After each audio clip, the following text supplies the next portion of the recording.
is the video clear from our side? Yes, it is clear. So we are live now. Great. Yes, okay. Live. Yeah. Hello, welcome everyone.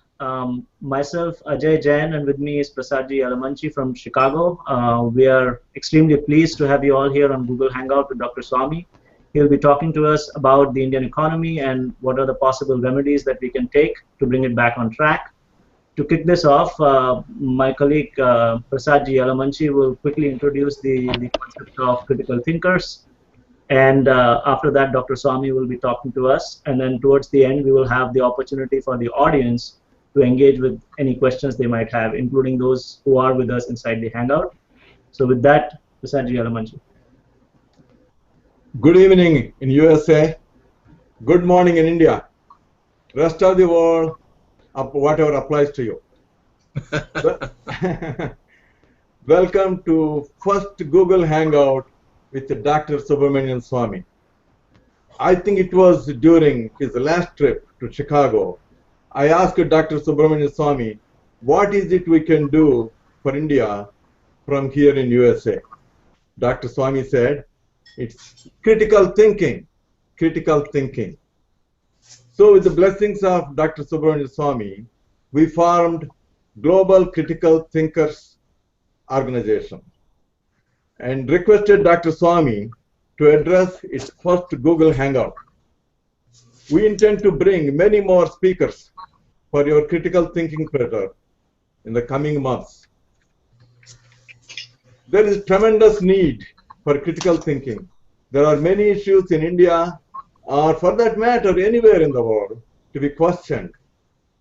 That's what Dr. Subramanian Swamy is doing, questioning, and changing the debate from handouts to self-reliance. You need to create an environment for people to be able to earn their own living instead of depending on government handouts. Socrates said, the unexamined life is not worth living. He said this during his trial, for he did not want to live out the rest of his life without questioning and provoking questions. For him, it was not worth living. And these immortal words have echoed even today. Socrates dreamt of a better world. He thought a better world. With his wisdom, that is probably the main reason he was persecuted so indefinitely. This shows one of the two things. People are scared to open up their minds, that others simply chose not to. Though everyone has the ability, most live in blissful ignorance. This is where the line skews. For those like myself who question the questions and question the answers to our questions, the line is gone and possibilities are endless. This is where Dr. Subramanian Swamy brings us with Socratic ideals. Dr. Swamy lives an examined life, as life is like open book. Where in today's world, leaders live unexamined lives about their travel, their health, and their assets. Voters have a right to know about their leaders, in whose hands the nation's destiny exists. Dr. Swamy reaches where others try and fail, or never dreamt of reaching there. Example, Ram Setu. Many before him tried and failed. Dr. Swamy single-handedly stopped the destruction of Ram Setu. 2G scam. Many of us ordinary souls have absolutely no idea about this mega scam. Dr. Swamy reaches and accomplished nobody before ever dreamt of. Finally, I would like to quote Bobby Kennedy. He said, "Some men see things as they are and say, why?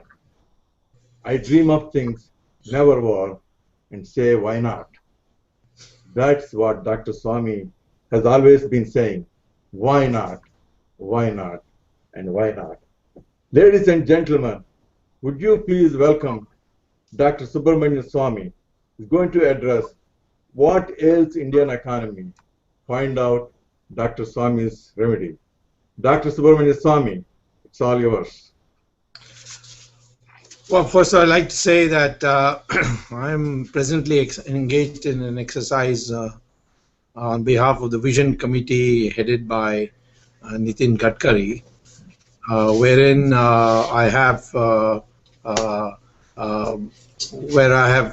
been assigned the task of a subcommittee which deals with the economic policy. I'm chairman of a subcommittee within the Vision Committee called Perspective Economic Planning for 2020. Now, in that course of that, I have formulated the view on what's wrong with the Indian economy and how we can get out of what we are going in. We are clearly in a tailspin, and the tailspin is due, or at least as an economist, it's not, on the face of it, an inexplicable tailspin. Why we should be in a tailspin at all? Because we were growing at about 8.5% to 9% per year, and we were not affected by the American meltdown because our banks were very strong. We had limited exposure to real estate and house buying. So what happened that we are today in this mess since 2009? What we find is the manifestation of this mess is that an inflation growth rate, which is the highest, I think, for the last 25 years, which is 12% per year. And this is happening while the Reserve Bank governor has gone crazy and gone on raising the interest rates by increasing the repo rate and tightened the money policy, made it more difficult to get loans. And despite that, the economy is not cooling. Now, why? Why is the inflation 12%? Secondly, we find the growth rate of GDP has been consistently declining. Year after year, it has gone down. Now it's gone down to 4.5%. And in fact, many agencies like the Standard & Poor have actually said that they may even consider declaring India's assets as junk. So why have we come down like this? And add to this the poverty questions, the suicides in agriculture, and so on. Is India really bereft of resources, and it doesn't have now is not in a position to finance further growth, or there is something else? So that's how I began looking at it, and I found that there's none of the things that are being popularly said in the newspapers is correct, or none of the excuses being trotted out by the Congress party is correct. We have no shortage of resources. Supposing we had auctioned the 2G spectrum, we would have got 1,76,000, the very minimum. My estimate is 2 lakhs. But the CAG put it at 1,76,000. I accept that.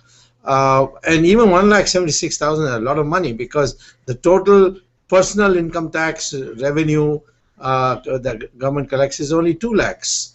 And the total subsidy bill is also about 2 lakh crore rupees. So here is a big, just on 2G spectrum auction. Now you do it for 3G, now 4G is coming.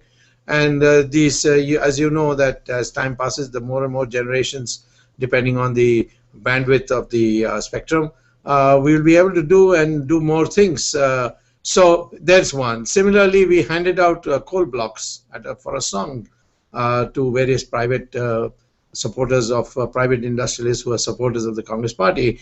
And had we auctioned it, and we will probably now auction it after May 2014, had we auctioned it, we would have got 11 lakh crores. Now 11 lakh crores is a lot of money. That means almost 2.5 years of our total tax bill. I'm not talking about only income tax. It's 6 times the tax bill, income tax bill, and about 2.5 times the total tax bill of the of the government. So similarly, if these oil fields which are given away for a song to an industrialist had been auctioned, we would have got 24 lakh crores. and the world is now looking for thorium. There's a lot of thorium smuggling going out from the sands of Tamil Nadu and Kerala. If we have 60% of the world's thorium, and thorium is the nuclear fuel of the future. If we auction the world needs for thorium by legal sand mining instead of illegal sand mining that's going on, we will get 44 lakh crores. I mean, there's just no shortage of money. And on top of that, if you are able to bring back the money that Indians have got in illegal bank accounts abroad, you will get $1.5 trillion, which is a huge amount, which is almost it'll border on 120 lakh crores. I mean, there's just no shortage of resource in India if you decide to collect it in the proper way through the market system. So this is the first point I would like to make. So I would say that many of these problems are directly attributable to the policies of the UPA. Why is the inflation taking place?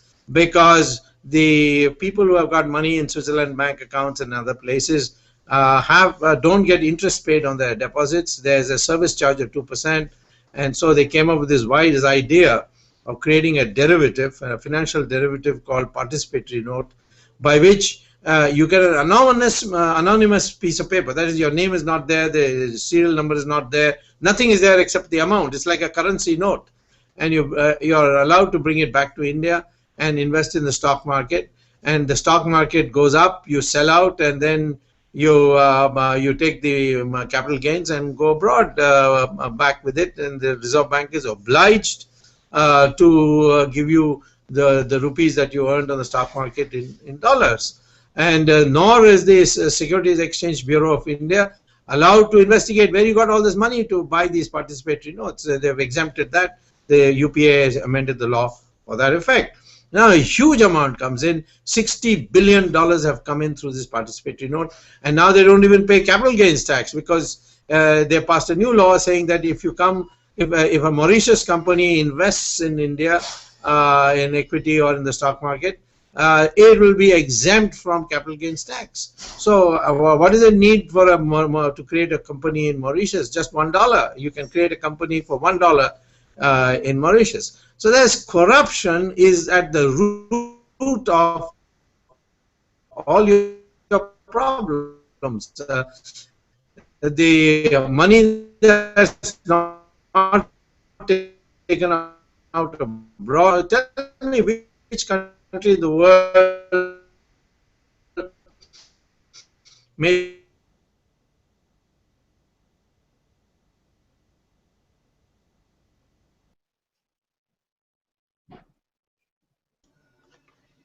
We're having some technical difficulties.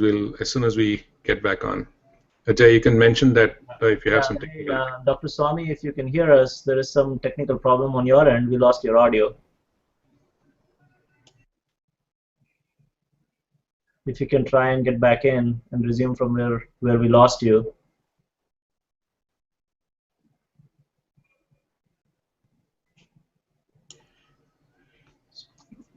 Rahul is sitting with him, right? Yeah, please, all of us, please. Let's wait for a minute. So let them. Now it's okay. Yes. Yeah. Yes. Yeah. Oh, okay. Better? It's breaking up once again. Yeah, now it should be okay. Yeah, well, yeah.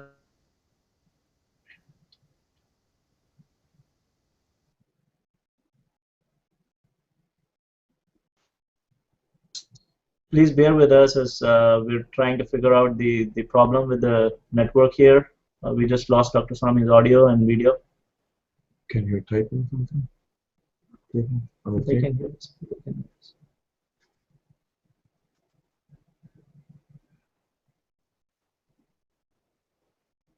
Can we scroll on the top? Hello, everyone. There's some technical difficulty on Dr. Swamy's end, so we're working through it. Thank you for your patience. We should be back shortly.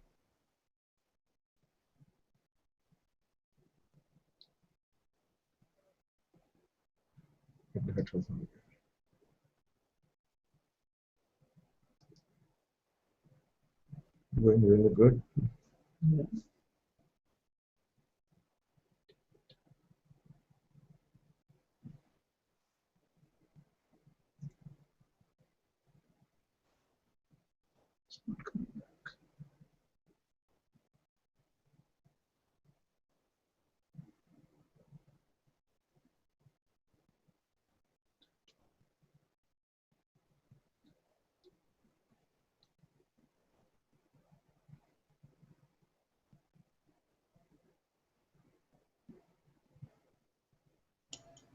Ajay, you may want to invite them again. So they just dropped off.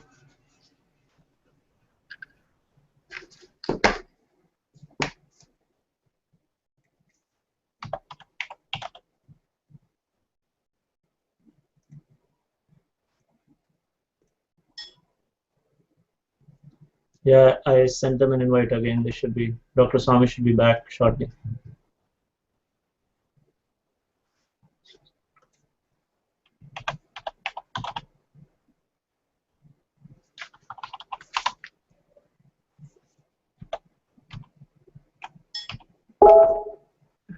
Okay, Dr. Swamy just got back here.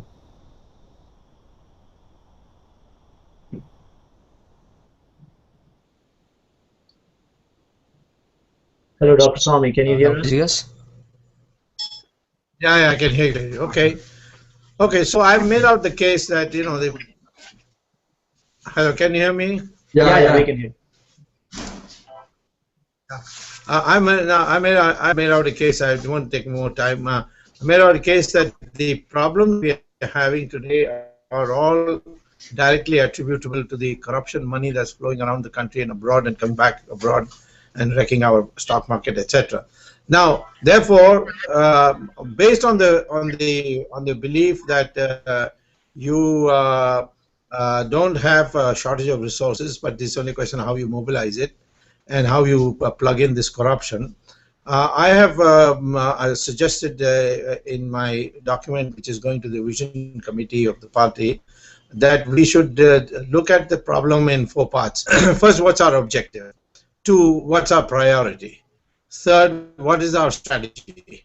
And 4, how do we mobilize resources? These 4 things are the parts of my document, which is going to the vision committee. And as far as objectives is concerned, we must grow at 10 to 12% per year in GDP. Can this be done? Well, it can be done if, for example, your rate of savings goes back to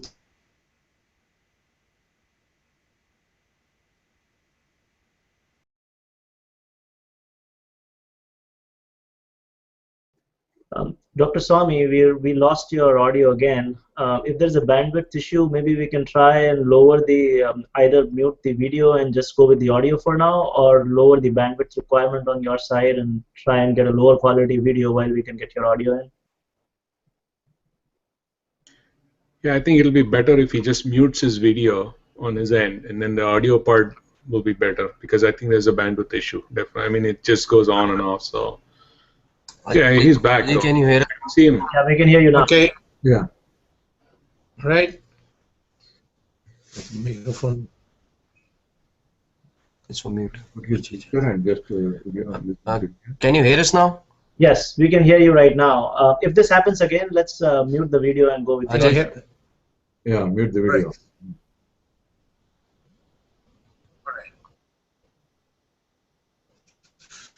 Okay, so therefore, as far as the objective is concerned, we must grow at that rate. If the capital you get of investment at 36%, then the growth rate is measured by a thumb rule of 36, the rate of investment divided by the capital output ratio, which means 36 by 3, which is 12. So you can grow at 12% per year. Can we get a 36% growth rate, the rate of investment? Of course we can. And that's why I've suggested that the income tax and the corporate direct taxes should both be abolished. And people were shocked when I first suggested it, but when I showed the arithmetic that the total loss of revenue for the government would be 2 lakh crores, and that 2 lakh crores can easily be made up by auctioning of natural resources, more than made up by auctioning of natural resources. Not only that, in America there's something called Laffer curve. Supposing I abolish income tax and direct corporate tax, people are not going to throw the money away. They're going to put it in banks, and that bank then can lend money, and so the rate of investment can go up as a consequence, and that will lead to, through the indirect taxes, more revenue. But I'm saying that basically it will create a confidence in the country, because people are getting harassed by the income tax no end, and these finance ministers, like whoever is presently there, they all use it for political purposes. So people get harassed, they get timid, they get afraid, and so we got to liberate our people, got to create enthusiasm, and that is why I am in favor of lowering to raise the rate of investment through this method. And our Indian people are great savers. We are the highest contributors to rate of investment in any country. I mean, we contribute nearly, I think, something like 85% of the total investment of the country through household savings. The others, corporates and all, give only the remaining 15%. So this is one objective. And the second thing is that the priorities I have noted down should be that we should control the prices. And the way to control the prices is go after these corrupt people and ban this participatory note, ban forward trading, get a hold of black money, which is very easy. All you have to do is arrest about 5-6 important Hawala operators who have connections with Dawood Ibrahim in Dubai and some people in Singapore. So that would create a very great salutary effect. And once that black money gets out of the circulation of the Indian economy, then you will find that the prices would come down, because there's no shortage in the country of agricultural production.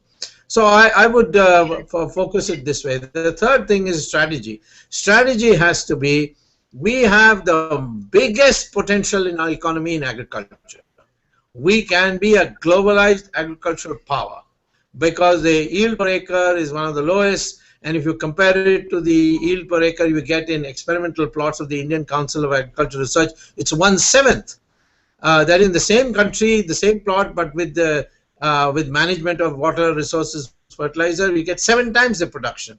Then the price of Indian agricultural products is the lowest in the world. This is documented now by the WTO. And that means that you can export, provided we have small airfields in every district, we have cold storages, we are our ports are efficient, our air freight system is efficient, our packaging system is in place. All these things are required supporting activities, which are not rocket science, and that they can be achieved. And if you do that, you can export your rice. Rice is costing 7 times as much in Japan and South Africa as it costs in India. And our basmati rice, if you sort of ban it, it gets smuggled out. It's so popular that even the Americans thought of getting out a patent on basmati rice on the sly, and we stopped them, of course, the WTO. So agriculture. Now take milk. We have 150 million cows, but the yield is only 200 liters per year. The average Israeli cow, which is well fed on vitamins and other things, gives you 11,000 liters. Now just imagine 150 million cows giving you 11,000 liters on the average. You would flood the world with milk, and you probably can have a bath in milk. That much milk you will produce. So then the potential of agriculture is enormous, but the problem is the price in the country. It's so low that the farmers cannot meet their cost of production, and the people are politically, in a democratic society, you can't afford to raise the prices. So the farmers are increasingly finding that they are making losses. So the only way for the farmer to earn a good price is to be able to export, and for that, of course, you have to use your savvy, your connections, your network, to see that the WTO eases these restrictions that the European countries and Americans are placed on agricultural imports. So this is one strategy. Second thing is, we need now a lot of innovations, and we've got of the large countries, the largest pool of young people, 70% of our population below the age of 35.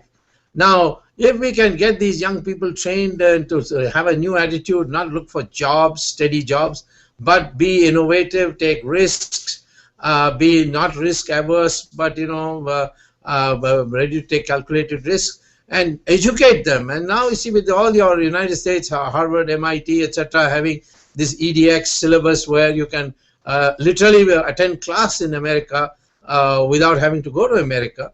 I think if this kind of supplements our educational system, we can produce very bright people. We do produce very bright people. Our software, we are leaders in the world in the SCI, CMM grading 1 to 5. We have the largest number of companies, more than the United States, and certainly much more than China. I mean, China is no match for us. China is no match for us in Japan in the getting of the Deming Prize for automobile ancillary quality. We have top class quality. Every year we get the first prize. So I mean, and you Indians in America, you have the highest per capita income of any community. Now, if you can do it in America, certainly you can do it in India.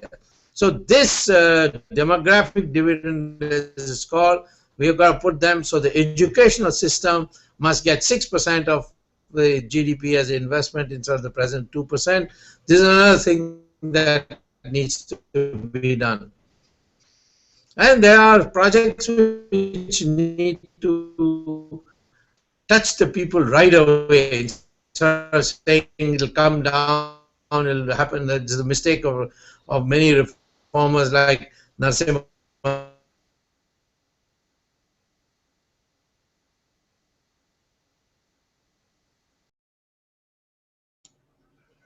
Dr. Swamy, we've lost your audio stream once again.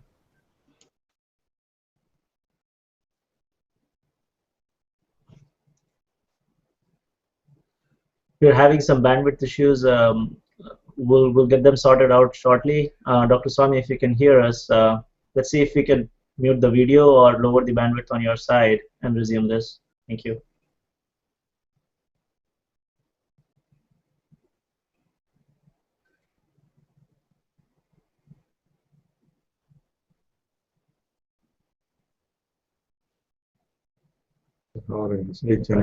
Feedback.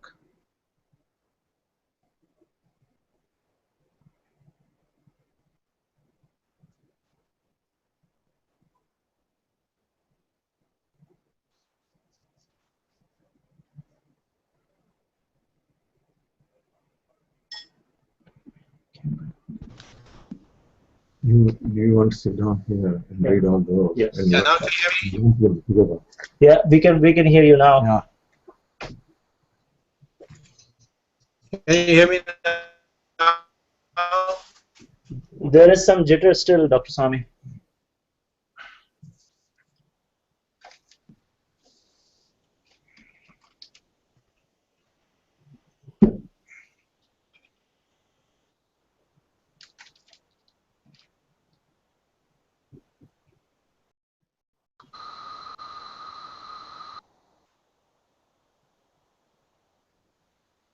All right. So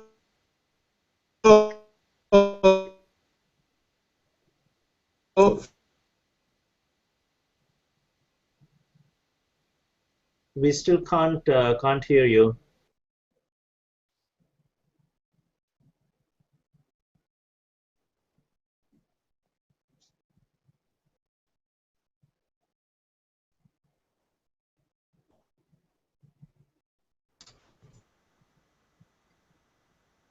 yep.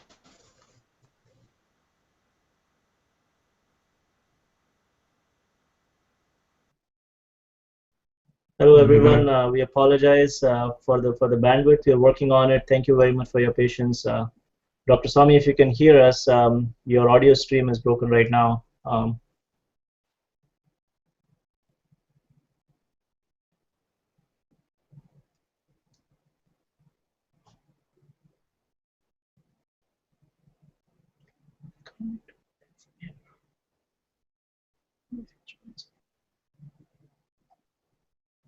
Why don't we read in the meantime?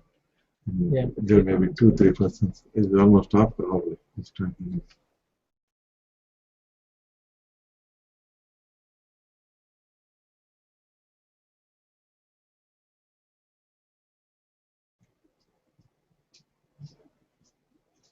Hello, Dr. Swamy.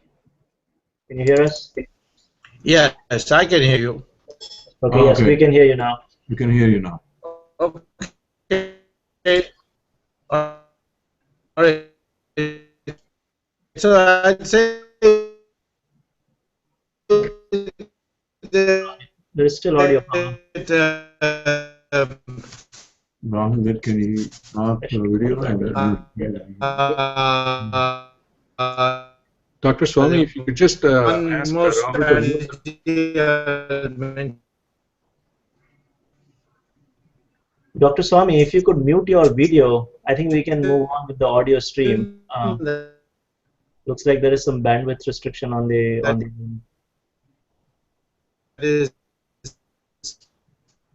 You call Rahul.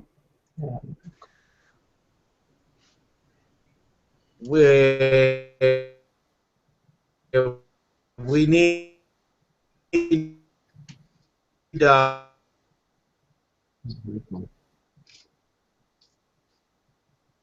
There's still an audio issue there.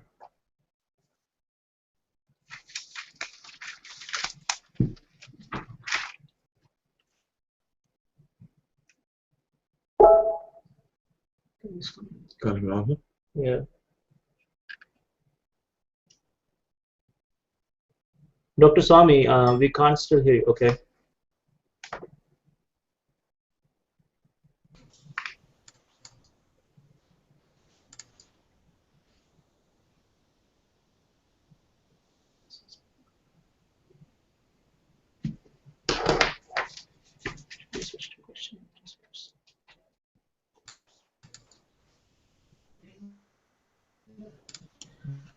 Sorry, folks. We'll try to get Dr. Swamy back as soon as possible. Will you call him? Rahul is called. You call Rahul?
Dr. Swamy, we can see you now, although we cannot hear you at the moment.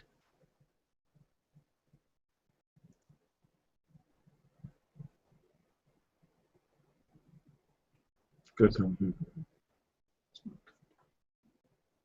Not answering. Must be busy for some.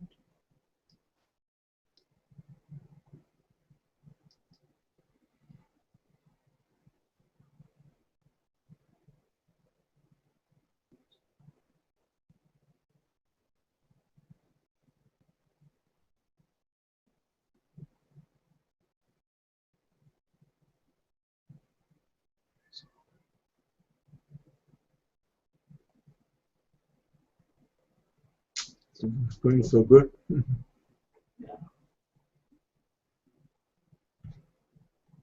He's not answering. Yeah.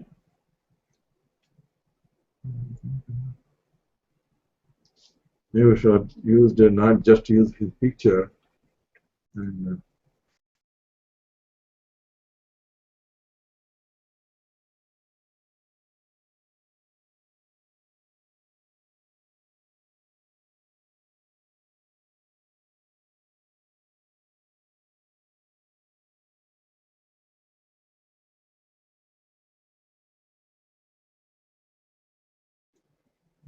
Hello, everyone. We're extremely sorry for this technical difficulty. We're working on sorting this out. There is some network problem here on Dr. Swamy's end. We'll get back very shortly, and we have a lot of questions posted by audience, and we're going to do our best to get to all of them. Thank you for your patience once again.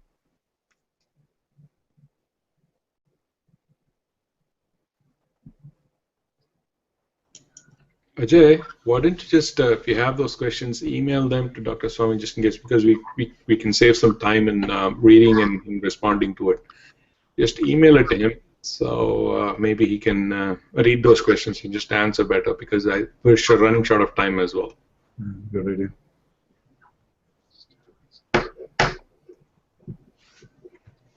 Yeah, sure. How do you email them? Do you want to put another screen? No?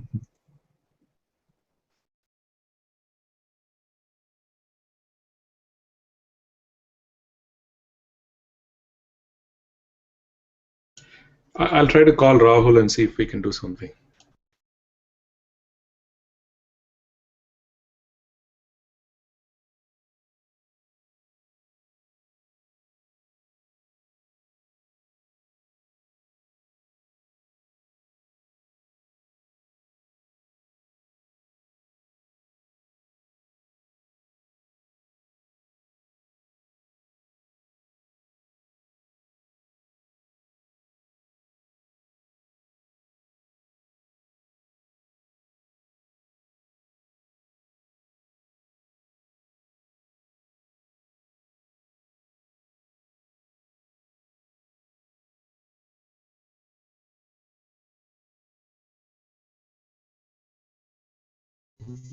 No, nothing like that.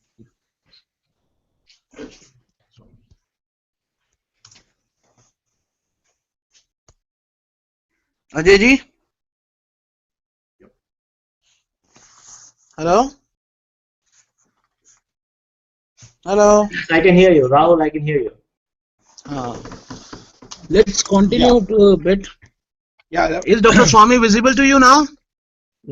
Not right now. Right now, yeah, we're getting there. So we're getting there. Yeah. Hey, Rahul, can you just send audio? Yeah, we can see you now. Video off कर देना. On top, you will see an option to yes. Now it's just audio. Your camera is on. Oops, he left.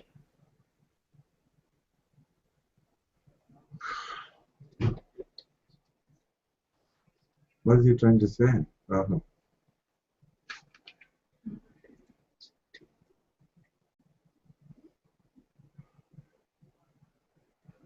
Yes.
What's hear the question? Yeah, guys, we're going to have Dr. Swamy connect through another service provider, because there is an issue with this existing service provider.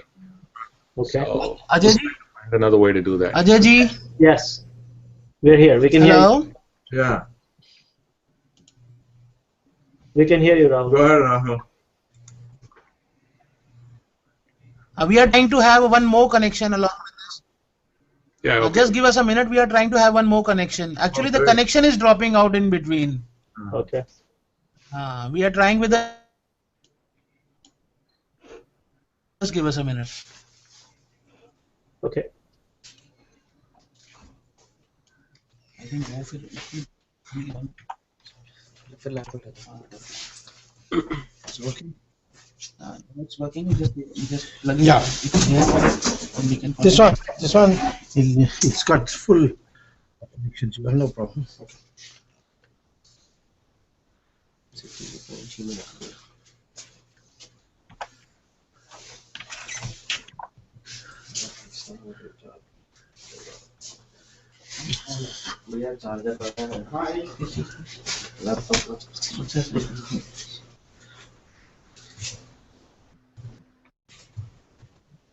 Yeah, just a minute. Yes, we can now Yeah, see we and can hear hear you. you good. We can hear you good. Yep. Okay. So I'm saying that what we need now, we know the strategy now. We know how to get these resources. We know that the key thing is the innovation, which is blocking us. Some of it we can do if there's no corruption. For example, infrastructure is, we build the finest roads in Nigeria, in Malaysia, in Iraq, but we are not able to build good roads in India. And all these local octroys, so on, these which require reform, all that the state needs is alternative sources of financing. So if that happens, we will not only boost our economy, but we will also undermine China, because China's whole economic model is based on importing semi-processed goods from East Asia and adding value, like, take the Lenovo. All they do is get it from Taiwan, and then they put the keyboard and the glass frame and the camera, and then they put made in China. So most of China's exports are not produced in China. They are produced in East Asia and value added due to cheap labor for the final value added portions, and then they export it. Now those countries, East Asian countries, are very willing to come to India than China, because we've got intellectual property laws, we've got courts, democracy, etc. But they say your infrastructure is lousy, and they come on, we get harassed from top to bottom for corruption. So you remove these, we'll leave about China and come to you. So I think we have got a workable plan. It requires a decisiveness, and that's where Narendra Modi comes. He has already demonstrated in Gujarat. I've seen Gujarat as an economy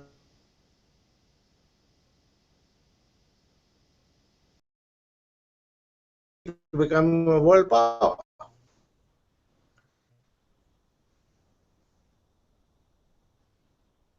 And that's it from my side. Oops. Great. Thank you, Dr. Swamy. I'm going to get right into audience questions.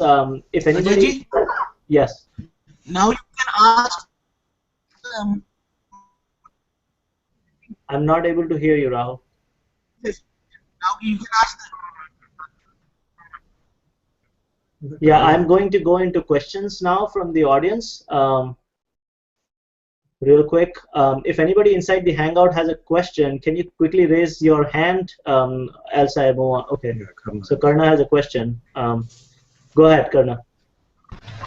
Dr. Swamy, my question is, considering limited land resources, what percentage of Indian population can really survive on agriculture? So the question was, we are using an alternative. I think. Can I continue the question, Ajay, or? Yeah, go ahead, Karna. Yes. So what? I don't agree with you there, because today we are the only country which can have agriculture. I know I heard your question about limited have agriculture 12 months of the year. United States gets for 5 months snow. Same thing with Europe, and even China for most parts gets 3 months of snow. India is the only country which, from length and breadth, you can do agriculture for 12 months. Now, second is, this means that we can grow 3 crops a year.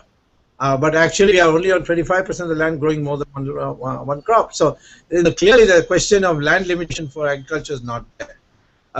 It's a large potential lying there. And then on top of that, the yield per acre is one of the lowest in the world.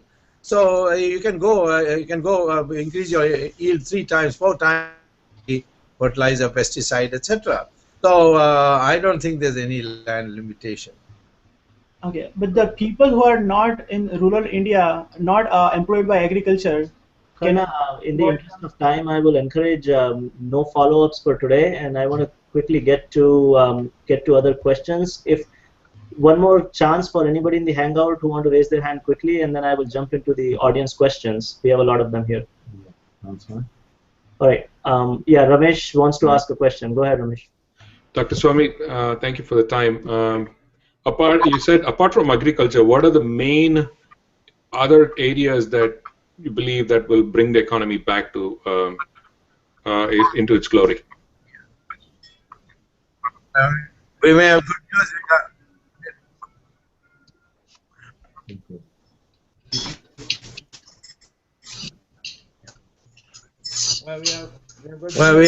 We have good news.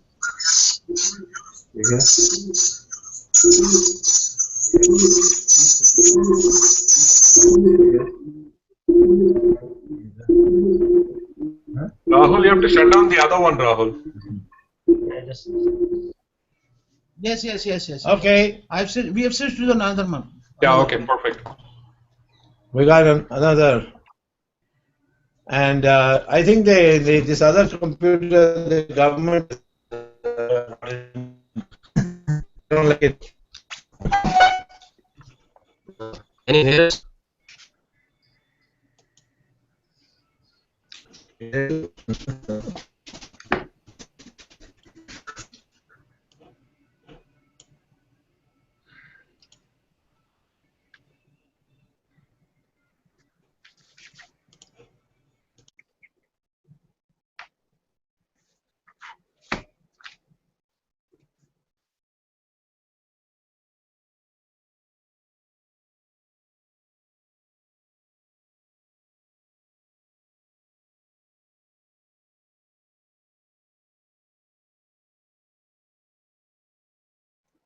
Ramesh, meanwhile, why don't you repeat your question while we get Dr. Swamy back for the audience sake?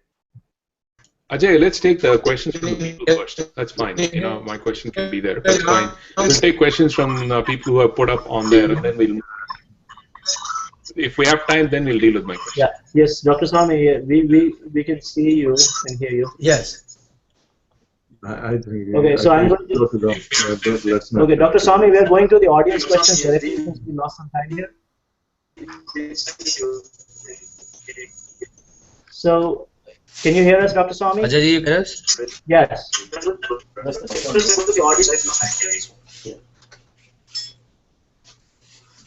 Connection was lost.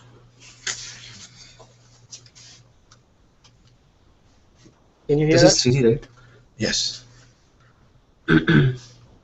Ajay, just give a couple of minutes, okay? I think they're trying to get up another machine up and running, so just give it as a couple of give them a couple of minutes, and we should be okay.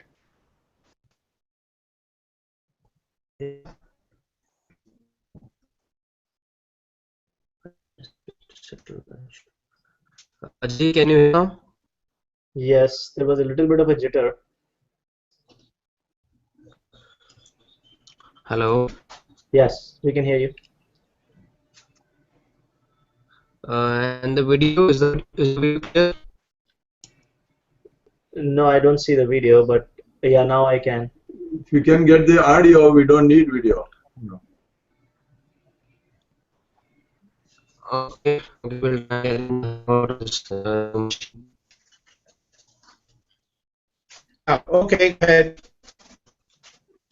All right, I'm going to go with the audience question here, Dr. Swamy. So the question is, you had said that bringing in an ordinance to freeze all the black money accounts of Indians held overseas is the possible reality, um, or will we face resistance from countries holding these black money accounts and bringing them back to India? Well, see, there are two aspects of it. One is that the United Nations resolution of 2005 makes it mandatory for countries to oblige. I'm not asking for freezing. I'm asking for nationalizing all the accounts. That means the money will become the government's. And if anybody can prove that he had set up that account honestly and legally, will return that account. So that's what I would suggest. And the second thing is, now many of these countries have banks of their banks in our country. For instance, the Swiss people have got a number of banks in India, the Union Bank of Switzerland, the Credit Suisse, and so on. And so we can. I mean, it's a question of being able to wield power. You see, if your leadership is corrupt, no one is going to have any respect for you. And they will think that whatever you're going to do is basically for political harassment of your opponents. So if you have an honest government, a lot of people will cooperate. And the Americans have demonstrated what little threat of arrest can do to bank officials. So I think a combination of Samadama Veda Danda, as the old rishis used to prescribe, will be able to get us all the money back, and that's $1.5 trillion. We are all set. We don't, we won't have to worry for a long time if we get that money back. Okay. The next question is from an engineer, Mr. Amit Dandekar here. He is asking that earlier there used to be a lot of discoveries from Indians which have been recycled over the ages and years, but nowadays we don't see a lot of new things coming out of India. So is there something that you have in mind that your government, if coming to power, would do to boost R&D? Well, I don't know whether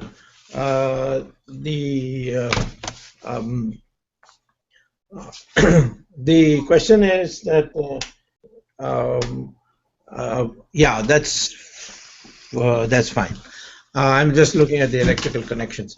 What is it that he was expecting not coming out of India? What is not coming out of India? So the question really is that what is the next government, if coming to power from BJP side, would do to boost R&D in India? Earlier there used to be a lot of R&D. Yeah, I agree with you. That's what I said by innovation. And we know what we have to do in R&D. There's not too much to be left to be done. The third cycle of the thorium, for it to be converted into U-233. The second is hydrogen fuel cells, where I think 80% of the research is already completed. Americans have lost interest because they got so much oil that the oil companies say, no, we can't lose our investment by this new invention. So the Americans had to suspend the research on hydrogen fuel cells.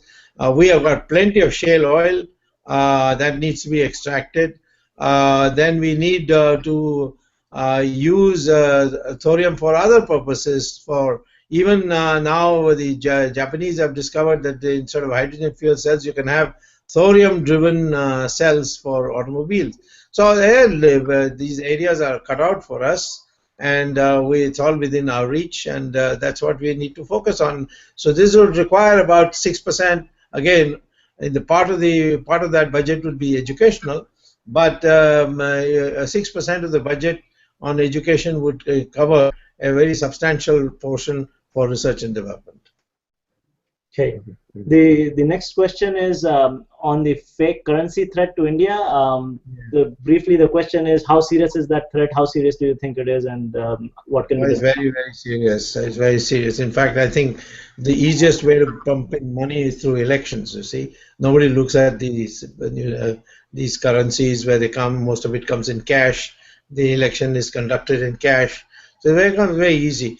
I think we have a moment of truth coming with Pakistan, and we got to prepare for it. As Lord Krishna told Arjuna at one stage when Mahabharat war seemed even inevitable, the Shastra Sangra karne ke liye tapasya karo. That kind of a situation is coming, and we need to isolate Pakistan. They are isolated from Iran. We need to isolate them from China. And Americans, we can never be sure about them on this issue. But I think if we can isolate Pakistan from Iran and China, I think we can deal with this problem of Pakistan's gross interference into the internal affairs of India in so many ways, and of course they threaten the border. Now, in the long run, we are going to face this problem anyway, because the Taliban is gaining every day in Pakistan, they'll gain in Afghanistan, and if that happens, Taliban has already declared India to be an incomplete chapter of Islamic history. So they themselves will go to war. I mean, you don't have to go to war. The war will be imposed on you. I'm only asking that we be prepared for it. Okay.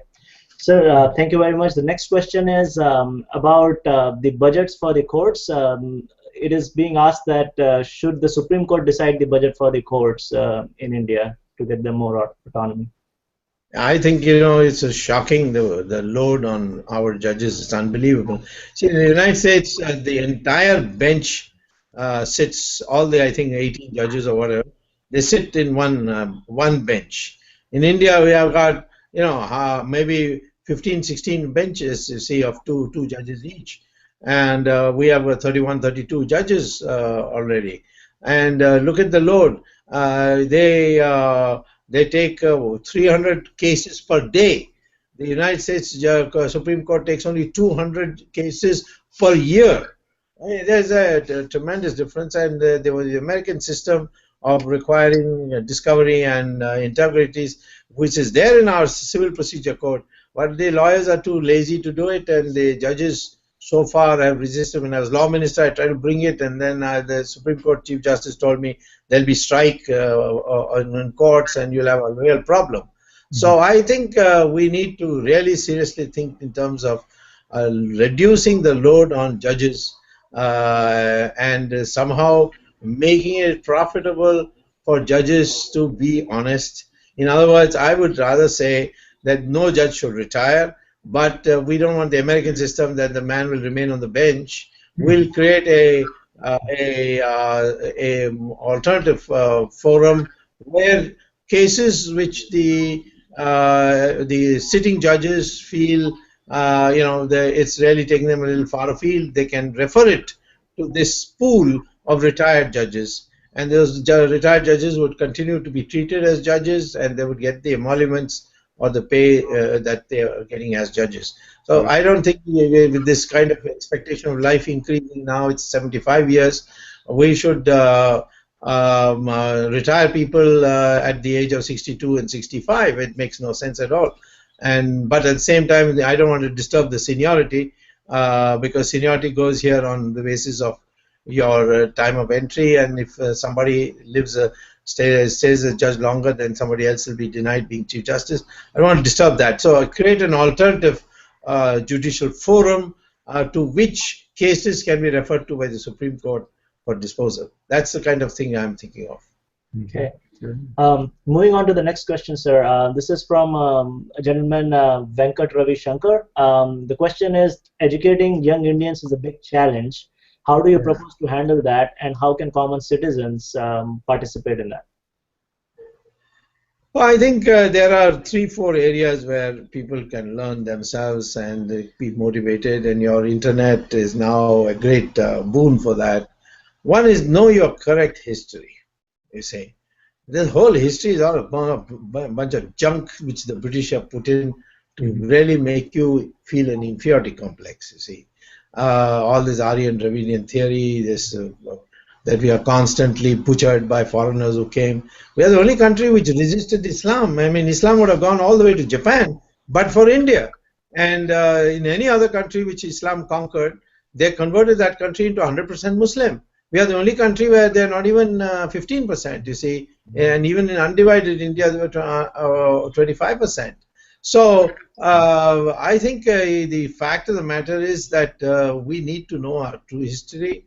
We must know what our civilization is, and it's a continuing civilization. There have been 46 civilizations, 45 have died. Only one remains, that's the Hindu civilization. And we need to know that's the mainstream civilization. And we are not against Muslims and Christians because they also are descendants of Hindus. So if the Christians accept it without difficulty, but the Muslims the mullahs are not yet reconciled to that. But we can bring them around in private conversations. They accept it, and we need to have a well-defined identity, and we need to develop a common language. And I think Sanskrit is that language. And those of you living abroad, you have wonderful software programs for Sanskrit. You should make it a policy that our younger generation will learn Sanskrit. And Sanskrit has now uses in computers. Go to artificial intelligence and computer sciences. Now Sanskrit has become very useful there, so much so that the NASA is even requiring Sanskrit to be learned by those who want to specialize in that field. So I think by the way, I must say the Twitter is also seems to be a great educator. It's an educator of me also, because kinds of things on the websites I don't get to see. Twitter people refer that to me. So I think there are now social media, which is also a great educator. I don't see any difficulty re-educating our people, reorienting them, and make them feel as a Virat Indian, which means Virat Hindustani, which means Hindu, or those who accept their ancestors are Hindus. Okay, sir, I just want to be respectful of your time. There are many more questions. Can we take a few more? Or... You go on. Okay. Go on till I first falls asleep. Okay. So this next question is from a gentleman named Mr. Divakar S. Natarajan, and he's asking, as a stalwart defender of Rama Setu, what are your views on the Gadgil-Kasturirangan report and the resistance to the protection of Western Ghats, especially in Kerala? Well, I must confess I haven't studied it in great detail. I've seen reports of it in the newspaper. It will take me a little far afield. If the issues there are one of how to prevent something from deteriorating to a point where we can't retrieve it, but I won't be able to really comment on that at all. Okay, moving on to the next one, there was a question asked about the EVMs, the VVPAT enabled EVMs. You recently tweeted out that Congress has allegedly set up a high budget for potentially manipulating the EVMs. Yeah, 5,000 crores. Yeah. Right. So what's the what is the game plan to tackle that, and is that really a serious threat? You want me to tell it on the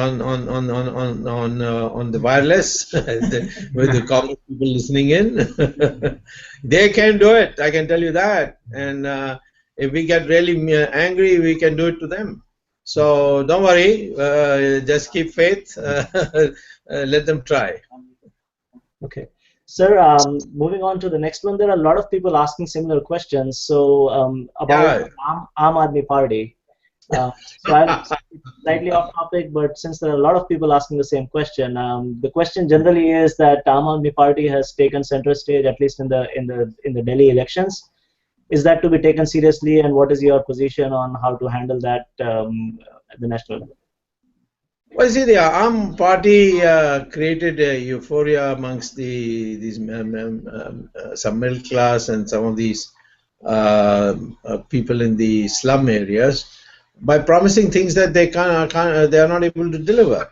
They were very emphatic that the Congress is corrupt. The whole country knows that Congress is corrupt. The whole country is turned against Congress because of corruption, and now they are ready to form a government with them after promising that they will not form a government with anybody. They'll sit in the opposition.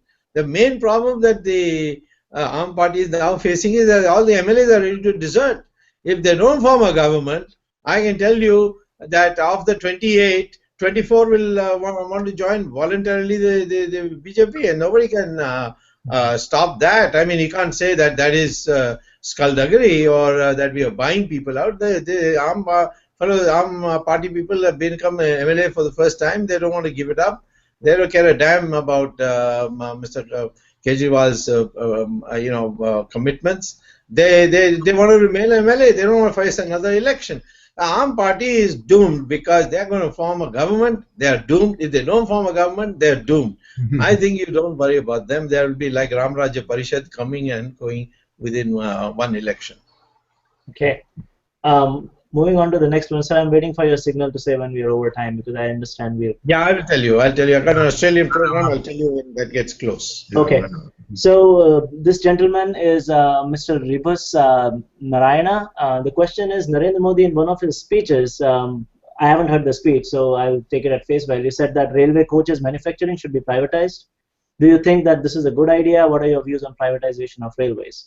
Well, there's nothing big in that. I mean, our private guys can do it, and we can have an supervisory authority. Today, there's no one to supervise, and there's a lot of time lag problems, and so I have no problem privatizing. I would be a little worried about privatizing railway services. I mean, that's too big to be given to be private, and we need it. I think I would be against too much privatization in defense because it creates a military industrial complex, which will be another cartel. We already have enough problems with cartels, so I don't want one more cartel.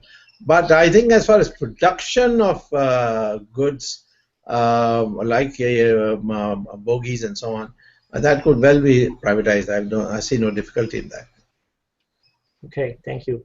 So the next question is about, we have a lot of people and experts who are working in various fields abroad. Are you thinking of any lateral entry provisions into the IIS, etc., so that we can get experts from outside? Of course. I mean, the world benefits from our brains. Why we shouldn't benefit from our own brains, you see? We are really bright people. I mean, I've been through the length and breadth of the United States campaigning, speaking. I see such bright people with so many ideas. Yeah, I'd like to. I told you the thing that I would like the Indians abroad to do is this hydrogen fuel cells or thorium-driven fuel cells, the alternative power systems that we need for efficiency and to ensure that we give power without interruption. I think mostly in the transmission. We need a lot of research on the transmission system that we have, which is a very poor system. There's so much leakages going on.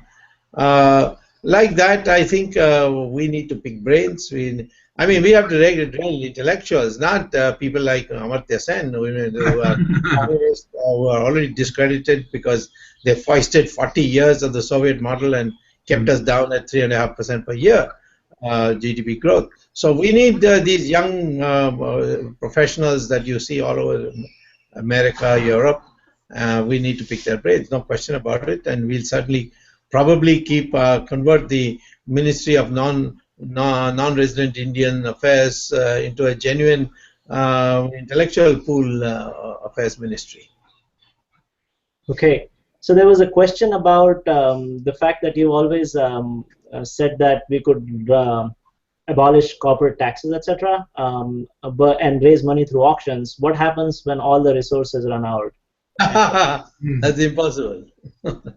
The amount of resources we got is enormous. Thorium, 60% of the world's thorium, will never run out of that. Oil fields have hardly been explored, you see. The international cartels has kept us in the dark. And suddenly we discovered it in Krishna Godavari and we gave it away. Shale oil, unlimited resources on the coast sides of coastal areas of India. So no.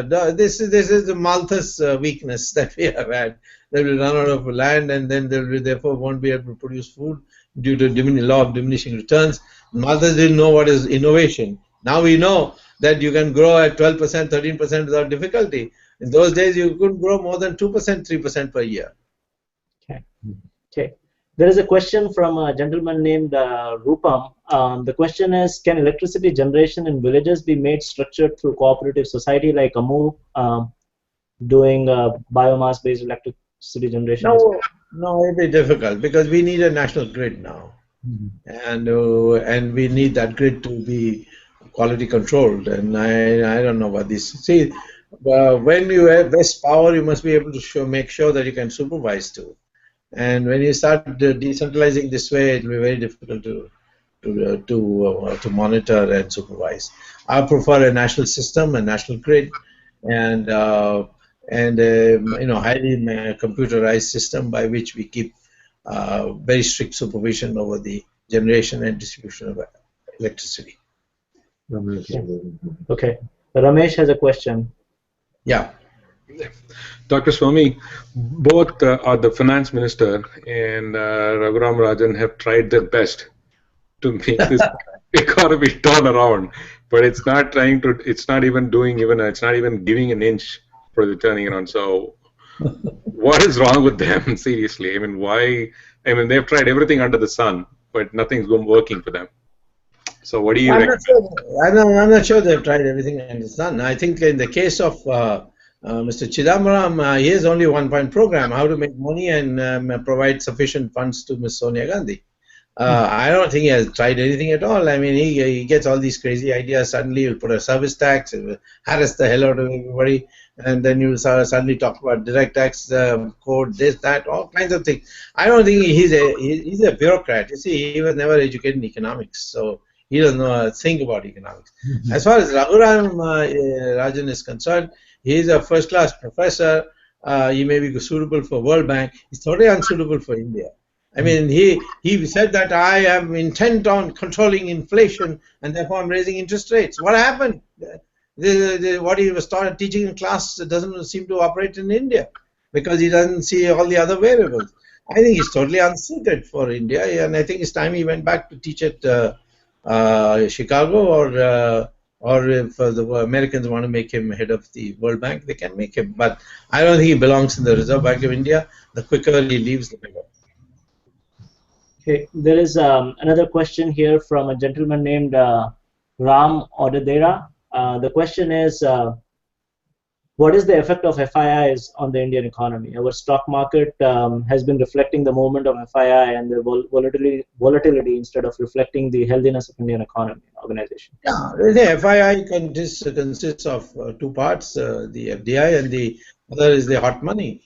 This hot money is all participatory notes, and they are round tripping of money that goes out of India and comes back to India. And I would, for at least for some time, block all hot money flows into India. It's already now more than FDI. It was not like that 10 years ago when the UPA came to power, but now it's become the dominant part of the FII, and I certainly would like to close down this route of Mauritius.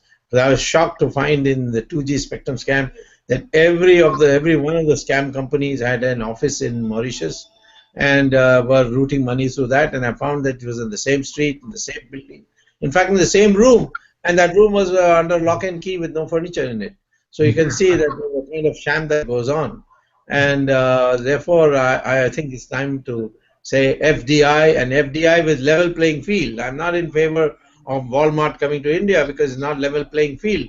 They will come with capital with 2% interest rate and dip into our cheap labor resources. And our traders have to compete with them with paying 12% to 18% interest rate. I mean, there is a level playing field that unless the Americans open up to Indian companies to come and build roads and houses and take our labor from here to do the construction work, we are not going to agree to things like Walmart. Great. Sir, I would say last two questions. Yeah. So there is a question coming here regarding tourism. We've heard Narendra Modi talk about tourism in various speeches. This is a gentleman named Mr. Madan Gopal Sharma. His question is, what are your thoughts on tourism sector and its potential for the Indian economy? Well, there are a lot of places to see in India, and there are a lot of curiosity about India. We need, first of all, to see that tourists are protected, because the word has got around that they are not protected. And, you know, our guys, semi-literates who come from the rural areas, and these rich guys' children, they see Western women in the kind of clothes that they are used to in their own country, and they go berserk, and we get a bad name in the process. I think first and foremost we need a legal infrastructure, a law enforcement infrastructure for tourism, and second is I think we should be very careful with these foreigners. Many of them I found, at least in Sri Lanka, they've had a big problem on pedophiles turning up, and an industry sprouting upon that. We need to regulate tourist traffic. I welcome them, but I would regulate them. Great. So this is, I would call it the last question from my side, and then yeah, Amitabh is raising hand, so we'll come to you, Amitabh, before we close. So the question is, in 2009, you wrote an article in the Hindu saying that an Indo-China war isn't probable. Is there any reason you find now to change your position on that? Did I say is probable or isn't probable? Well, according to this gentleman, it says isn't probable. His name is Mr. Kush Arora. Yeah, but I wrote the article or he wrote the article? Well, according to him, you wrote the article where you said it is not. I think the war with China is wholly improbable. China has got a huge, long supply line from Sichuan province to the border of India, going through hostile territory. And it's because of our good behavior that nothing is happening in Tibet. And we have kept to our treaty obligations, which we signed in '54 and re-signed in 2003 under Mr. Atal Bihari Vajpayee. So, but if they are going to war, then we are not committed by those treaties. So that's one. Second is China does have today an advantage in the sea part because they have built this string of pearls, as they call. But we can rectify that. We are sitting in Car Nicobar and we make a deal with the Indonesian who don't like the Chinese very much, and police Malacca Strait. That's the end of Chinese foreign trade. 90% of Chinese foreign trade passes through Malacca Strait. We can block it. So those are some of the things we need to add, and I'm glad that at least one thing that Manmohan Singh did, my old friend whom the whole world is, whole country is now abusing, but he did move Sukhoi, 2 squadrons of Sukhoi to Tezpur, which can strike any supply line of the Chinese from to our border. So we are quite secure. I don't think the Chinese want a war with us. Even in 1962, although we abjectly collapsed at that time thanks to Jawaharlal Nehru's wooziness, but they also saw the uprising, the upsurge of nationalism in the country, where people were handing out their bangles, jewelry, things which we thought they are so dearly attached they would give up their life, but not that. But they were handing it for the defense fund. And I think now also on your Devyani issue, I mean, the country is on fire. So the patriotism, the latent patriotism in India is very strong.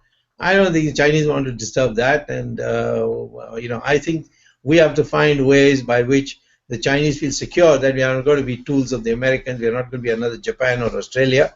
And I think we'll have very good friendship with China. Great. Amitabh ji, you had a question. Please go ahead. And I would call that the last question for the day. Go ahead, Amitabh. Amitabh, you're on mute. Oh, namaskar, sir. We have 2 questions, actually. 1 comment, 2 questions. Mr. Viswabandhu, who is also in this hangout with us, he has a question about, and that's, I think, is a very legitimate question. Why is still India stuck with the Visa and MasterCard to process credit card transactions in India, and the 2 to 3% of fee going back to these companies overseas? Why don't India have their own credit card processing where the funds stay in India?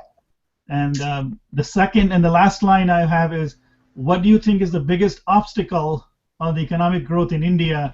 Is it the corruption or lack of leadership, or inflation, or slow GDP growth? What is the biggest obstacle? Well, the first question is, it's a suggestion, I think within the keeping of the international facilities that these Visas and MasterCards provide, American Express provides. I think you're right. We ought to have a competing credit card facility, and the government can promote that and make our credit cards compete with these people. But there's no question of banning it. I think we need their international network till we develop our own international network. On the second question, corruption is the cancer. Now the brain is fine, the heart is fine, the kidneys are fine, but corruption is like a cancer. It's spreading, and it destabilizes the economy. It changes our investment priorities. It breeds greed. and leads to crime. It leads to that kind of leadership emerging who can outspend or outbuy people. So it's really the main issue, and that is what has to be addressed. And it's a problem that is afflicting every party, but it doesn't require more than 2-3 honest people to clear it up. Thank you, sir. Thank you. Appreciate it. Right. Thank you very much, Dr. Swamy. Prasadji has some closing remarks. Yeah. Thank you very much, Dr. Subramanian Swamy. I know you had a very, very busy schedule. You came last night at 12 o'clock, and again this morning, 8 in the morning, and we really, really thank you from the bottom of my heart in taking this time out of your busy schedule. I know you have at 10 o'clock another program, and I want to thank you very, very much. And I want to ask the audience what kind of topics would you like to see, and you can send email pjalman@yahoo.com or any one of these participants here if you know them, and let them know. We would like to eventually would like to offer this weekly, but so let us hear from you how you want, what you want, like. And I have a passing comment. Yes, sir. For me, interacting with the Indians abroad, particularly in the United States, is brings back happy memories, because in the emergency, had it not been for the Indians in the United States and to some extent in Canada and to a larger extent in Britain, the emergency wouldn't have gone. The emergency only went not because we overthrew Mrs. Gandhi, but because she declared an election, and we defeated her in the election. And she held the election, and she told me herself that it became impossible with these overseas Indians creating such a racket that I had to resolve this question. The emergency, instead of being taken as a permanent condition, was taken as a unresolved issue. And therefore, to resolve the issue, I thought I'll win the election, so I held the election. So you played a major part in restoration of democracy, and I'm sure that you'll play a major part in the economic renaissance which we are going to have in the next 5 years. Thank you very much, sir. I hope we to see you in power next election, and we look forward to many more like this. Thank you very much, Dr. Swamy. Welcome anytime. Thank you all. Thank you all again. Bye-bye. Thank you. Bye. Good night. Thank you, Dr. Swamy. Good night or good morning.